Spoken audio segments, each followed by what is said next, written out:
ಎಲ್ರಿಗೂ ನಮಸ್ಕಾರ. ನಾನು ಇವತ್ತಿನ ವಿಡಿಯೋದಲ್ಲಿ ರವೆ ಹೋಳಿಗೆ ಅಥವಾ ಸಜ್ಕದ ಹೋಳಿಗೆ ಅಂತೀವಲ್ವ, ಅದನ್ನು ಮಾಡೋದು ತೋರಿಸ್ತಾ ಇದ್ದೀನಿ. ತುಂಬ ಈಸಿಯಾಗಿ ಸಿಂಪಲ್ಲಾಗಿ ಮಾಡ್ಕೋಬೋದು. ಬೇಕಂದ ತಕ್ಷಣವೇ ಮಾಡ್ಕೊಂಡು ತಿನ್ಬೋದು ತುಂಬ ಈಸಿಯಾಗಿ. ಬನ್ನಿ ಆಗಿದ್ದರೆ ಯಾವ ಥರ ಮಾಡೋದು, ಏನೇನು ಐಟಮ್ಸ್ ಬೇಕು ಅಂತ ನೋಡ್ಕೊಂಬರೋಣ. ಜೊತೆಗೆ ನಾನು ಮಾವಿನಹಣ್ಣಿನ ಸೀಕರಣೆಗೂ ತುಂಬ ಒಳ್ಳೆ ಕಾಂಬಿನೇಷನ್ನು ಈ ಸೀಕರಣೆನೂ ಮಾಡೋದು ತೋರಿಸ್ತಾ ಇದ್ದೀನಿ. ಇವಾಗ ನೋಡಿ, ಫಸ್ಟ್ ನಾವು ಇದಕ್ಕೆ ಹಿಟ್ಟು ಪ್ರಿಪೇರ್ ಮಾಡ್ಕೋಬೇಕು. ಒಂದು ಬೌಲ್ಮಷ್ಟು ನಾನು ಒಂದು ಮೈದಾ ಹಿಟ್ಟು ಮತ್ತು ಅರ್ಧ ಬೌಲಷ್ಟು ಚಿರೋಟಿ ರವೆ ತೊಗೊಂಡು ಸ್ವಲ್ಪ ಉಪ್ಪು ಮತ್ತು ಒಂದು ಚಿಟಿಕೆ ಅರಿಶಿನ ಹಾಕಿಬಿಟ್ಟು ಒಂದು 2 ಸ್ಪೂನ್ ಎಣ್ಣೆ ಹಾಕ್ಕೊಂಡಿದ್ದೀನಿ. ಎಣ್ಣೆ ಹಾಕ್ಕೊಂಡು ಚೆನ್ನಾಗೆಲ್ಲ ಇದನ್ನು ಹಿಟ್ಟು ಮತ್ತು ರವೆ, ಉಪ್ಪು ಎಲ್ಲ ಅರಿಶಿನ ಮಿಕ್ಸ್ ಆಗೋಂಗೆ ಫಸ್ಟ್ ಡ್ರೈ ಎಳ್ಳೆ ಕಲಿಸ್ಕೊಂಡು, ಆಮೇಲೆ ಸ್ವಲ್ಪನೇ ನೀರು ಹಾಕ್ಕೊಂಡು ನಾವು ಮಾಮೂಲಿ ಹೋಳಿಗೆ ಹಿಟ್ಟು ಕಲಸಿಡ್ತೀವಲ್ವ, ಅದೇ ಒಂದು ಕನ್ಸಿಸ್ಟೆನ್ಸಿ ಹದ ಇರಬೇಕು. ಆ ಒಂದು ಹದಕ್ಕೆ ಕಲಸಿ ಇಡಬೇಕು. ಸ್ವಲ್ಪ ರವೆ ಹಾಕ್ತೀವಲ್ವ, ಹಿಟ್ಟು ಚೆನ್ನಾಗಿ ನೆನೆಯಬೇಕು. ಇದು ನೋಡಿ, ಈ ಒಂದು ಕನ್ಸಿಸ್ಟೆನ್ಸಿ ಇದ್ದರೆ ಕರೆಕ್ಟಾಗಿ ಆಗುತ್ತೆ, ಹೋಳಿಗೆ ಮಾಡಲಿಕ್ಕೆ ಸರಿ ಹೋಗುತ್ತೆ. ಇಷ್ಟೆಲ್ಲ ಮಾಡಿಬಿಟ್ಟು ಮೇಲೆ ಒಂದು ಸ್ಪೂನ್ ಎಣ್ಣೆ ಹಾಕ್ಬಿಟ್ಟು ಚೆನ್ನಾಗಿ ಇದನ್ನು ನೀಟಾಗೆಲ್ಲ ಸ್ಪ್ರೆಡ್ ಮಾಡಿಬಿಟ್ಟು ಎಣ್ಣೆನ ಒಂದು ಸ್ಪೂನು ಎಣ್ಣೆ ಹಾಕ್ಬಿಟ್ಟು ನೀಟಾಗೆಲ್ಲ ನೋಡಿ ಈ ಥರ ಮಾಡಿಬಿಟ್ಟು ಇದನ್ನು ನೆನೆಯೋಕ್ಕೆ ಬಿಡೋಣ. ಮಿನಿಮಮ್ ಅಂದ್ರೂ 1 ಅವರ್ ನೆಂದರೆ ಚೆನ್ನಾಗಿ. ರವೆ ಹಾಕೋದ್ರಿಂದ ರವೆ ಎಲ್ಲ ಚೆನ್ನಾಗಿ ನೆಂದರೆ ಇದು ಹಿಟ್ಟು ಸ್ಮೂತಾಗಿ ಆಗುತ್ತೆ ಮತ್ತು ಹೋಳಿಗೆನೂ ಸ್ಮೂತಾಗಿ ಚೆನ್ನಾಗಿ ಬರುತ್ತೆ. ನೋಡಿ, ಇವಾಗ ಅದನ್ನು 1 ಅವರ್ ನೆನೆಯಕ್ಕೆ ಬಿಟ್ಬಿಡೋಣ. ಅಷ್ಟೊತ್ತಿಗೆ ನಾವು ಹೂರಣ ಮಾಡ್ಕೊಳ್ಳೋಣ. ನಾನು ಇಲ್ಲಿ 1 ಕಪ್ಪಷ್ಟು ನೀರು ಹಾಕ್ಬಿಟ್ಟು ಕಾಯ್ಲಿಕ್ಕೆ ಇಟ್ಟಿದ್ದೀನಿ. ಆ ನೀರು ಹಾಕಿದ ಮೇಲೆ ಅದೇ ನಾನು ಯಾವ ಒಂದು ಮೆಜರ್ಮೆಂಟ್ ಕಪ್ ತೊಗೊಂಡಿದ್ದೀನೋ ಅದೇ ಒಂದು ಕಪ್ಪಲ್ಲಿ 1 ಕಪ್ಪು ಬೆಲ್ಲ ತೊಗೊಂಡಿರೋದು ನಾನು. 1/4 ನೀರು, 1 ಕಪ್ಪು ಬೆಲ್ಲ. ನೋಡಿ, ಇದನ್ನು ಚೆನ್ನಾಗಿ ಕರಗಕ್ಕೆ ಬಿಟ್ಬಿಡೋಣ. ಇದು ನೀರೆಲ್ಲ ಕಾದು ನೀರೆಲ್ಲ ಬಿಸಿಯಾಗಿ ಬೆಲ್ಲ ಏನೆಲ್ಲ ಕರಗುತ್ತಲ್ವ, ಈ ಥರ ಚೆನ್ನಾಗಿದು ಕುದಿಬೇಕಾದ್ರೆ ಇದನ್ನು ನಾವು ಬೆಲ್ಲನ ಸೋದಿಸ್ಕೋಬೇಕು. ಇವಾಗ ನೋಡಿ, ಎಲ್ಲ ಬೆಲ್ಲ ಚೆನ್ನಾಗಿ ಕರಗಿದೆ. ಇದನ್ನು ನಾವು ಇನ್ನೊಂದು ಬೇರೆ ಪಾತ್ರೆಗೆ ತೊಗೊಂಡು ಇದು ಬೆಲ್ಲ ಎಲ್ಲ ಕರಗಿದ ಮೇಲೆ ಇದು ಬೆಲ್ಲದ ನೀರನ್ನ ನಾವು ಇನ್ನೊಂದು ಪಾತ್ರೆಗೆ ಸೋದಿಸ್ಕೊಳ್ಳೋಣ. ಏನಾದರೂ ಕಸ ಅದು ಇರುತ್ತೆ ಅಂತ ಸೋದಿಸ್ಕೊಂಡ್ಬಿಟ್ರೆ ಆರಾಮಾಗಿ ಮಾಡ್ಕೋಬೋದು. ಇದೆಲ್ಲ ಸೋದಿಸ್ಕೊಂಡು ಮತ್ತೆ ನಾನು ಇದು ಕುದೀತಾ ಇದೆ ಅಲ್ವ ನೀರು, ಅದಕ್ಕೆ ಸ್ವಲ್ಪ ನಾನು ಶುಂಠಿ ಪೌಡ್ರು ಮತ್ತು ಇದು ಹಾಕಿ 1 ಕಪ್ಪಷ್ಟು ನಾನೇನು ಬೆಲ್ಲ ತೊಗೊಂಡಿದ್ನಲ್ಲ ಅದೇ 1 ಕಪ್ಪಲ್ಲಿ ನಾನು ರವೆ, ಉಪ್ಪಿಟ್ಟು ರವೆ ಮಾಡ್ತೀವಲ್ವ, ಆ ರವೆ ತೊಗೊಂಡು ಚೆನ್ನಾಗಿ ಇದನ್ನು ಮಿಕ್ಸ್ ಮಾಡಿಕೊಂಡು 1 ಸ್ಪೂನು ನಾನು ತುಪ್ಪ ಹಾಕಿಬಿಟ್ಟು ನೀಟಾಗೆಲ್ಲ ಈ ಥರ ಲೋ ಫ್ಲೇಮಲ್ಲೇ ಇಟ್ಕೊಂಡು ಚೆನ್ನಾಗಿ ಇದು ಕುದಿಬೇಕು. ಚೆನ್ನಾಗೆಲ್ಲ ನೀರು ಹೋಗೋವರೆಗೂ ಕುದ್ದು ಆಮೇಲೆ ಇದನ್ನು 1 ನಿಮಿಷ ಹಳ್ಳಕ್ಕೆ ಬಿಟ್ಬಿಡೋಣ. ಅಂದರೆ ನೀಟಾಗಿ ಇದು ರವೆ ಎಲ್ಲ ಚೆನ್ನಾಗಿ ಸ್ಮೂತಾಗಿ ಆಗುತ್ತೆ, ಚೆನ್ನಾಗಿ ಬರುತ್ತೆ. ಈ ಥರ ಮಾಡ್ಕೊಳ್ಳೋದ್ರಿಂದ ತಟ್ಟೆ ಮುಚ್ಚಿಬಿಟ್ಟು 1 ನಿಮಿಷ ನಾನು ಲೋ ಫ್ಲೇಮ್ ಇಟ್ಬಿಟ್ಟು ತಟ್ಟೆ ಮುಚ್ಚಿ ಬೇಯಿಸಿದ್ದೀನಿ. ಇವಾಗೆಲ್ಲ ಅದು ತಣ್ಣಗಾಗೋ ಅಷ್ಟೊತ್ತಿಗೆ ನಾವು ಸ್ಟವ್ ಆಫ್ ಮಾಡಿಬಿಟ್ಟು ತಣ್ಣಗಾಗಲಿ. ಅದು ತಣ್ಣಗಾಗೋ ಅಷ್ಟೇ ಮಾವಿನಹಣ್ಣಿನ ಸೀಕರಣೆ ಮಾಡೋದು ತೋರಿಸ್ತಾ ಇದ್ದೀನಿ. ನೋಡಿ, ಇಲ್ಲಿ ನಾನು ಒಂದಿಷ್ಟು ಮಾವಿನಹಣ್ಣು ತೊಗೊಂಡ್ಬಿಟ್ಟು ನೀಟಾಗೆಲ್ಲ ವಾಶ್ ಮಾಡಿಕೊಂಡು ಎಲ್ಲ ಚೆನ್ನಾಗಿ 1 2ರಿಂದ 3 ಸರಿ ಇದನ್ನು ಮಾವಿನಹಣ್ಣನ್ನ ವಾಶ್ ಮಾಡ್ಕೋಬೇಕು. ಆಮೇಲೆ ಇದು ಮೇಲೇನು ತುಂಬಿರುತ್ತಲ್ವ ಅಲ್ಲಿ ಅದನ್ನು ಕಟ್ ಮಾಡಿಕೊಂಡು ಆ ತಿರುಳೆಲ್ಲ ನಾನು ಒಂದು ಪಾತ್ರೆ ಒಳಗೆ ಹಾಕ್ಕೊತಾ ಇದ್ದೀನಿ. ನೀಟಾಗೆಲ್ಲ ಈ ಸಿಪ್ಪೆಯಲ್ಲಿರೋದು ಮತ್ತು ಒಳಗಡೆ ಏನು ಅದು ವಾಟೆ ಇರುತ್ತಲ್ವ ಅದ್ರಾಗಿನ ತಿರುಳೆಲ್ಲನೂ ತೆಗ್ದು ಇಟ್ಕೋಬೇಕು. ಆಮೇಲೆ ಅದನ್ನು ವಾಟೆನೂ ಮತ್ತು ಸಿಪ್ಪೆನೂ ತಕ್ಷಣ ಅದನ್ನು ಒಸಿಬಾರ್ದು. ಇನ್ನೊಂದು ಸರಿ ಅದನ್ನು ಸಹ ಅದರಲ್ಲೂ ಸಹ ಇನ್ನೂ ಅದು ಹಣ್ಣಿನ ಅಂಶ ಇರುತ್ತೆ, ಮಾಡ್ಕೋಬೇಕು. ಅದನ್ನು ಎಲ್ಲ ಹಣ್ಣನ್ನು ನೋಡಿ ಇದೇ ಥರ ನಾನು ವಾಟೆ ಮತ್ತು ಸಿಪ್ಪೆಯಲ್ಲಿರೋ ತಿರುಳೆಲ್ಲ ತೆಗ್ದು ನಾನು ಒಂದು ಪಾತ್ರೆಯಲ್ಲಿ ಇಟ್ಕೊಂಡಿದ್ದೀನಿ.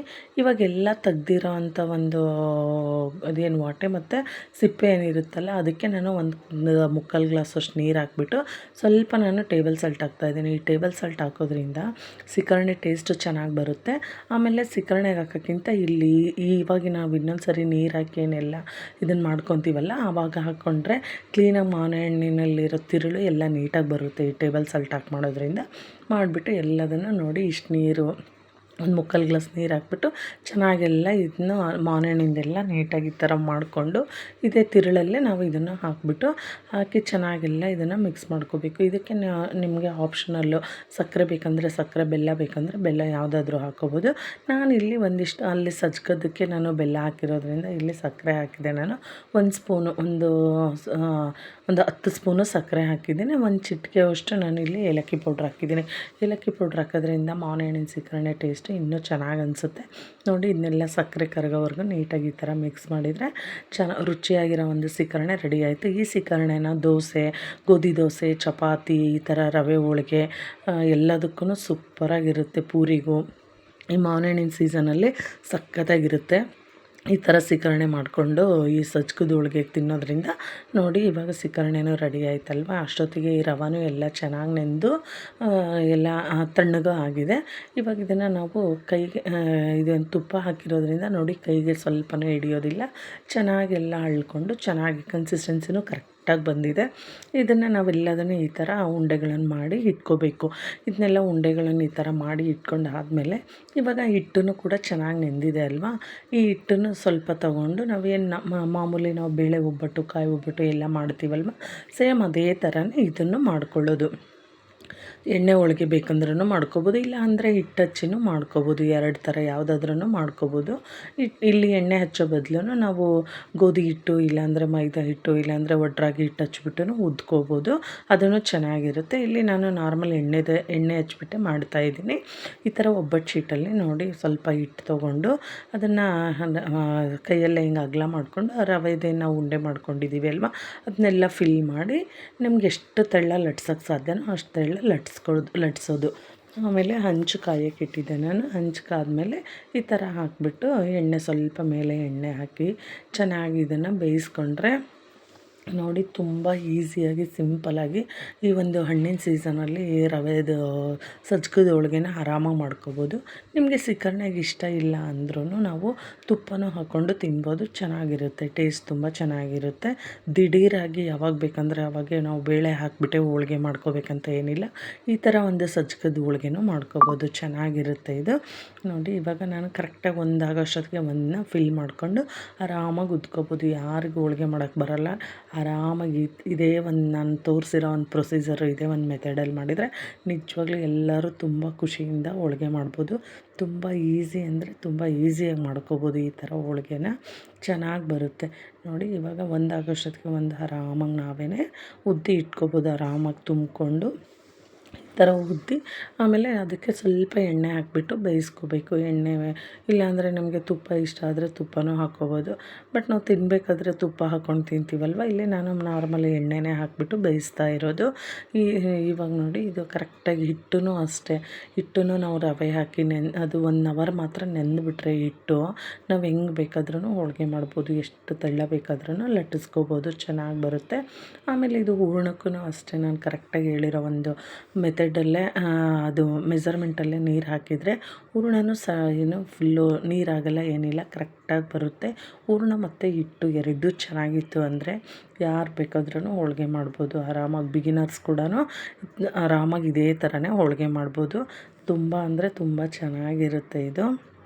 ನೋಡಿ ನೀವು ಒಂದು ಸರಿ ಟ್ರೈ ಮಾಡಿ ನೋಡಿ. ಯಾರು ಇನ್ನೂ ಸಜ್ಕದ ಹೋಳಿಗೆ ಯಾರೆಲ್ಲ ಮಾಡಿಲ್ಲ, ಈ ಹಣ್ಣಿನ ಸೀಸನಲ್ಲಿ ಒಂದು ಸರಿ ಮಾಡಿಕೊಂಡು ಊಟ ಮಾಡಿ, ಚೆನ್ನಾಗಿರುತ್ತೆ. ಆಮೇಲೆ ಯಾವ ಥರ ಬಂದಿದೆ ಅಂತ ಕಮೆಂಟಲ್ಲೂ ತಿಳಿಸಿ. ನೀವು ಮಾಡಿ ನಿಮಗೂ ಇಷ್ಟ ಆಗಿದ್ದರೆ ಕಮೆಂಟಲ್ಲಿ ತಿಳಿಸಿ ಯಾವ ಥರ ಬಂದಿದೆ ಅಂತ. ತುಂಬ ಈಸಿಯಾಗಿ ಬೇಳೆ ಹಾಕಿಬಿಟ್ಟೆ ಒಬ್ಬಟ್ಟು ಮಾಡಬೇಕಂತ ಏನಿಲ್ಲ, ಈ ಥರನೂ ಮಾಡಿಕೊಂಡು ಆರಾಮಾಗಿ ನಾವು ತಿನ್ಕೋಬೋದು, ಚೆನ್ನಾಗಿರುತ್ತೆ. ನೋಡಿ ಎಲ್ಲ ಹೋಳಿಗೆನ ನಾನು ಇದೇ ಥರ ಮಾಡಿದ್ದೀನಿ.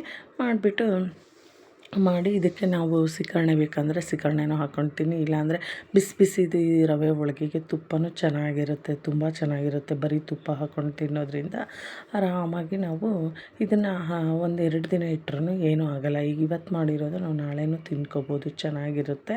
ಸ್ಮೂತಾಗಿ ಚೆನ್ನಾಗಿ ಬಂದಿದೆ ಎಲ್ಲ ಹೋಳಿಗೆನೂ. ಇದೇ ಥರ ನಾನು ಮಾಡಿ ಇಟ್ಕೊಂಡಿದ್ದೀನಿ. ನೀವು ಇದೇ ಥರ ಟ್ರೈ ಮಾಡಿ ನೋಡಿ. ಸೇಮ್ ನಾನು ತೋರಿಸಿರೋ ಒಂದು ಮೆಜರ್ಮೆಂಟಲ್ಲೇ ಮಾಡಿ ಕರೆಕ್ಟಾಗಿ ಬರುತ್ತೆ, ಚೆನ್ನಾಗಿ ಬರುತ್ತೆ. ನಿಮಗೆ ನೀರು ಮಾತ್ರ ಜಾಸ್ತಿ ಹಾಕ್ಕೋಬೇಡಿ. ನೀರು ಜಾಸ್ತಿ ಹಾಕ್ಕೊಂಬಿಟ್ರೆ ಹೂರಣ ಮೆತ್ತಗಾಗೋ ಚಾನ್ಸಸ್ ಇರುತ್ತೆ. ಮೆತ್ತಗಾಗ್ಬಿಟ್ರೆ ಕಲರ್ ಚೆನ್ನಾಗಿ ಬರೋಲ್ಲ, ಆಮೇಲೆ ಉದ್ಲಿಕ್ಕೂ ಚೆನ್ನಾಗಾಗಲ್ಲ. ಇದು ಲಟ್ಸೋಕ್ಕೆ ಈಸಿಯಾಗಿ ಚೆನ್ನಾಗಿ ಅನಿಸಲ್ಲ. ಇದು ಪರ್ಫೆಕ್ಟಾಗಿರಬೇಕು ಅಂದರೆ ನಾನು ತೋರಿಸಿರೋ ಒಂದು ಮೆಜರ್ಮೆಂಟಲ್ಲೇ ಮಾಡಿ ಚೆನ್ನಾಗಿ ಬರುತ್ತೆ. ನೋಡಿ ಎಲ್ಲದನ್ನು ಈ ಥರ ಮಾಡಿಬಿಟ್ಟು ಹಿಂಗೆ ಫೋಲ್ಡ್ ಮಾಡಿ ಇಟ್ಕೋಬೋದು ನಾವು. ಎಲ್ಲದನ್ನು ಇದೇ ಥರ ಮಾಡಿ ಇಟ್ಕೊಂಡಿದ್ದೀನಿ.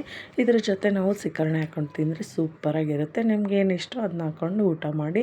ನಿಮಗೂ ಈ ವಿಡಿಯೋ ಇಷ್ಟ ಆಗಿದ್ದರೆ ಪ್ಲೀಸ್ ಲೈಕ್ ಮಾಡಿ, ಶೇರ್ ಮಾಡಿ, ಸಬ್ಸ್ಕ್ರೈಬ್ ಮಾಡಿ. Thank you so much.